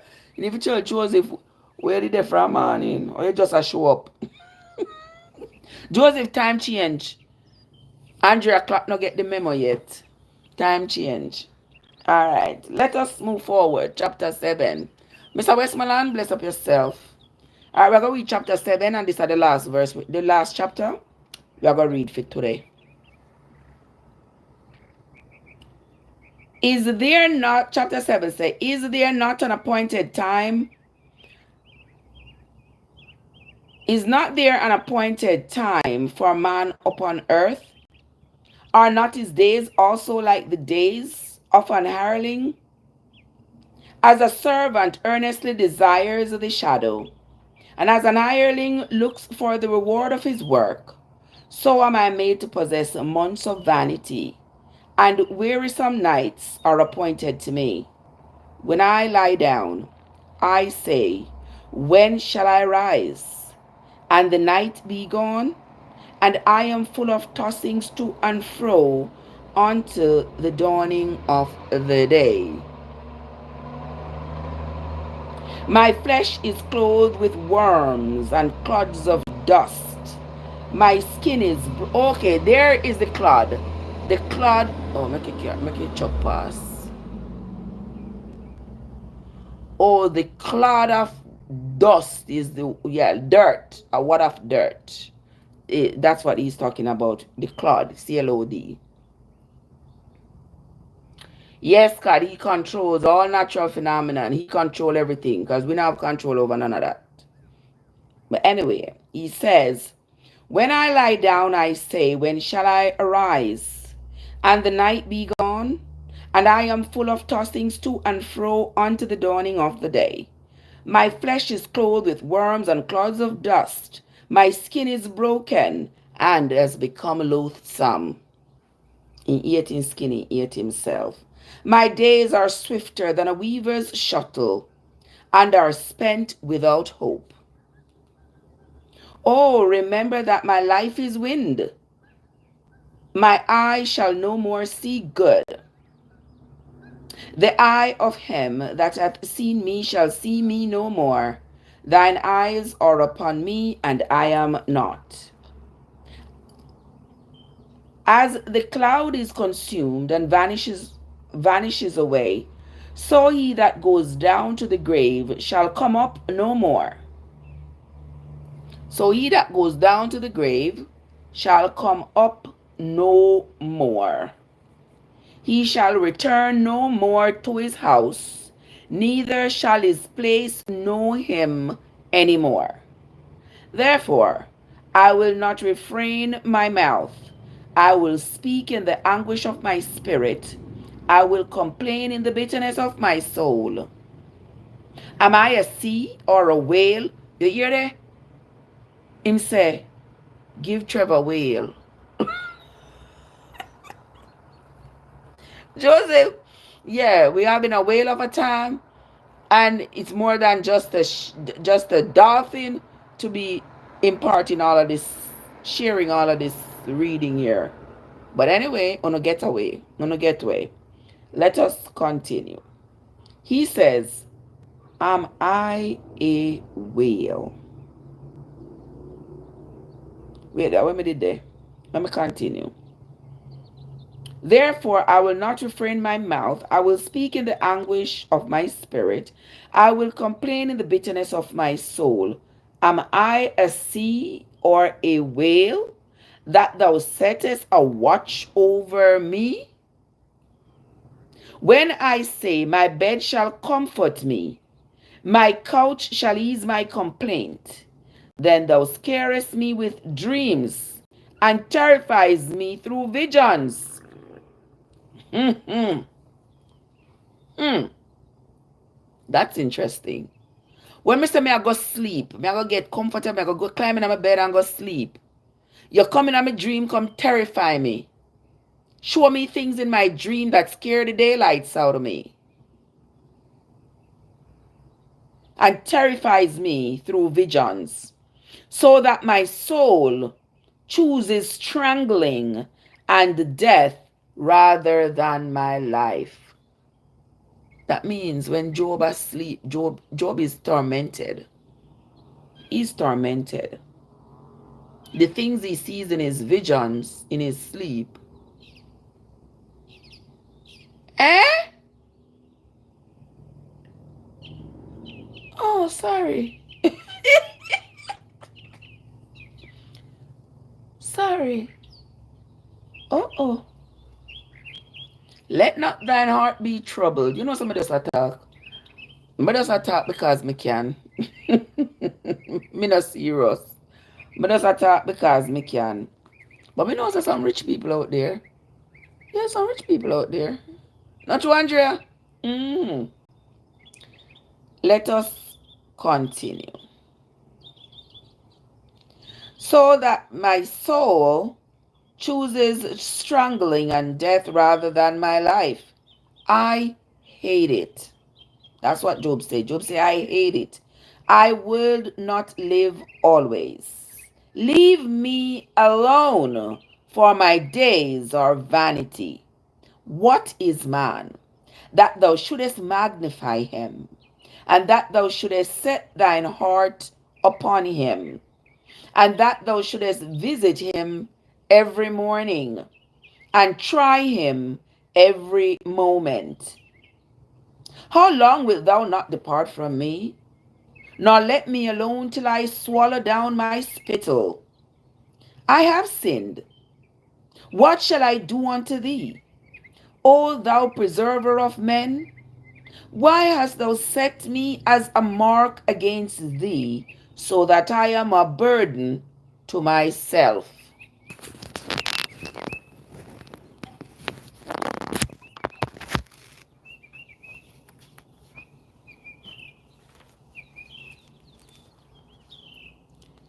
And why dost thou not pardon my transgressions, and take away my iniquity?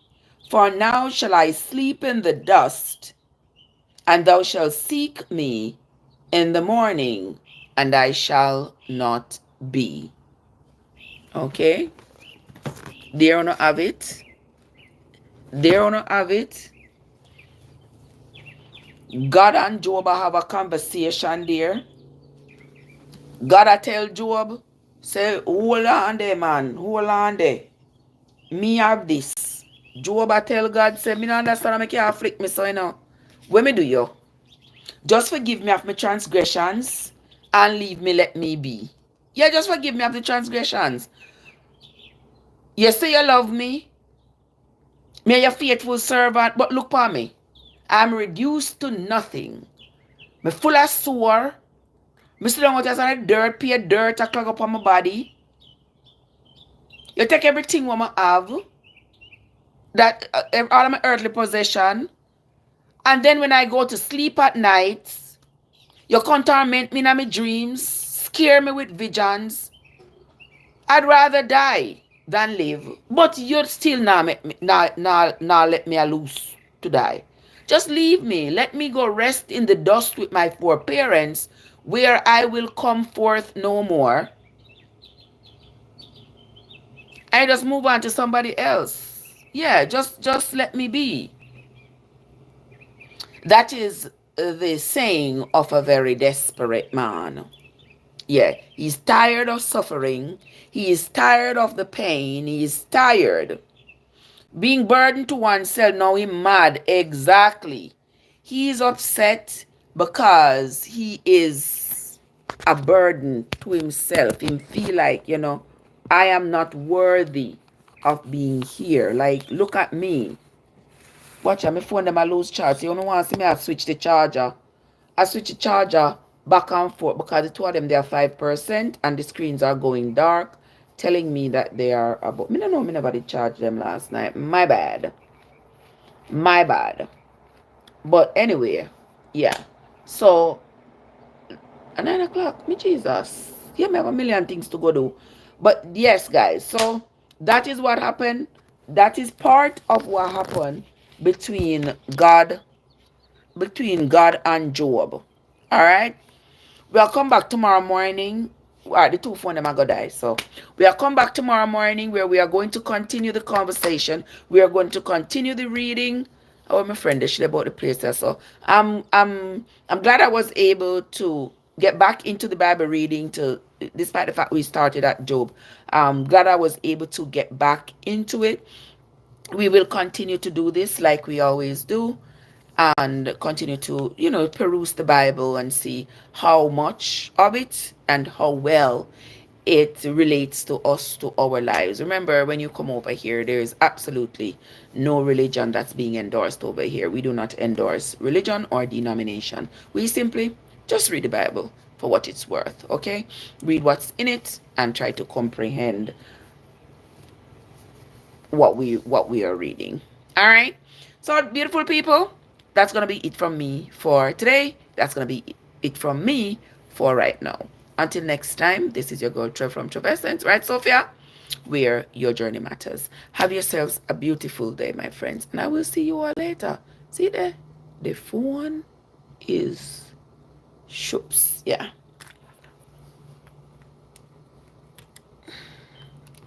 I mean, have yourself a great day, Sophia. Have yourself a beautiful day, my love. And everybody else. Hold on there. Let me see if my portable. See, not even my portable charger. Not have no charge. Trev, you did yourself wrong last night. Alright, so I'm gone then, people. Not even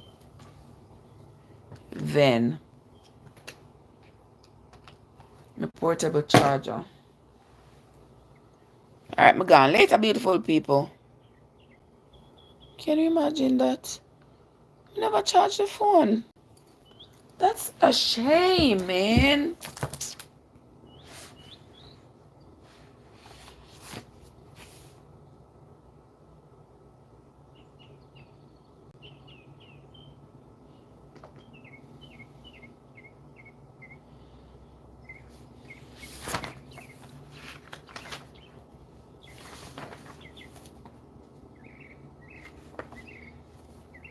My pen. See telephone.